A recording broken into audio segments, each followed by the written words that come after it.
వస్తువులను తీసుకొని వచ్చాము, ధనాన్ని తీసుకొని వచ్చాము అని చెప్పి అన్నాడు. అప్పుడు కొమ్మటివాడు ఏమీ అప్పుడు ఆ కొమ్మటివాడిని ఏమీ ఆలోచించకుండా వాళ్ళని తీసుకువెళ్ళి జైల్లో బంధించమన్నాడు. అప్పుడు కొమ్మటి వాళ్ళు అంటున్నారు, మేము దొంగలము కాదు అని. వాళ్ళు ఎంత చెప్పినా వాళ్ళ మాటలు వినేవాళ్ళు ఎవరు లేరు. ఆ వైశ్యుని భార్య లీలావతికి ఇంటి వద్ద ఆరోగ్యం సరిగా లేకుండా అయిపోయింది. ఇంట్లో ఉన్న ధనమంతా దొంగల పాలైపోయింది. తినడానికి తిండి కరువైపోయింది.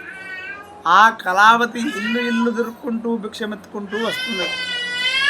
ఒక రోజున ఆ కళావతి ఒక బ్రాహ్మణుని ఇంట్లో సత్యనారాయణ స్వామి వ్రతం జరుగుతుండగా ఆ వ్రతము అయ్యేంత వరకు అక్కడనే ఉండి కథ శ్రద్ధగా విని ప్రసాదం తీసుకొని ఆ రోజు రాత్రి ఇంటికి ఆలస్యంగా వచ్చారు.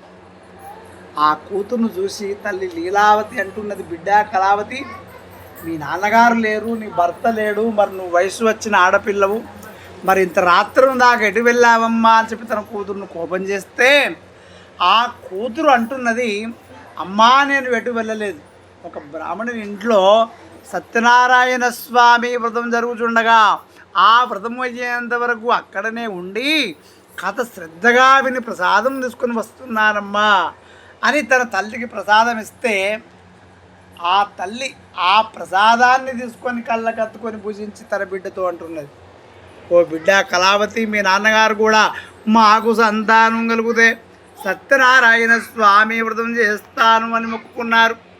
ఇంతవరకు మీ నాన్నగారి వ్రతం చేయలేదమ్మా, అందుకే మనం ఇంత దరిద్రం అనుభవిస్తున్నాం. మనం రేపే సత్యనారాయణ వ్రతం చేస్తామన్నారు.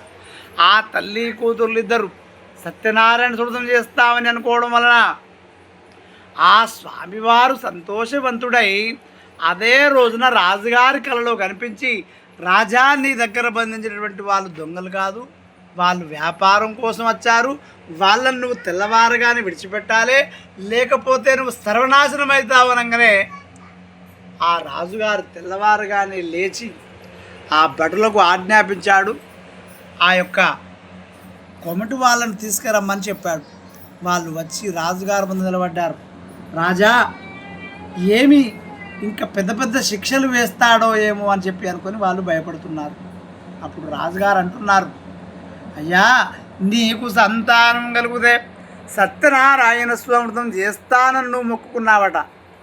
ఆ భగవంతుడు సత్యదేవుడు నిన్న నా కలలో కనిపించి చెప్పాడు, నీకు సంతానం కలిగితే వ్రతం చేస్తానని మొక్కుకున్నావట. ఇంతవరకు నువ్వు ఆ వ్రతం చేయకపోవడమే నీ దరిద్రము. నీవు ఇంటికి వెళ్ళి ఆ భగవంతుడు సత్యదేవుడి యొక్క వ్రతం చేసుకో అని చెప్పి వాళ్ళ ధనమంతా వాళ్ళకి ఇవ్వడమే కాకుండా ఇంకా ఎక్కువ ధనాన్ని కూడా ఇచ్చి ఇక వెళ్ళిపోమన్నాడు. వాళ్ళు తీర్థయాత్రలు తిరుగుతున్నారు నాయన. ఇది శ్రీ స్కాందరేవాకాండే శ్రీ సత్యనారాయణ స్వామి వ్రతకథాయాం తృతీయోధ్యాయ సమాప్తగా. బోలో సత్యనారాయణ స్వామి భగవానికి జై.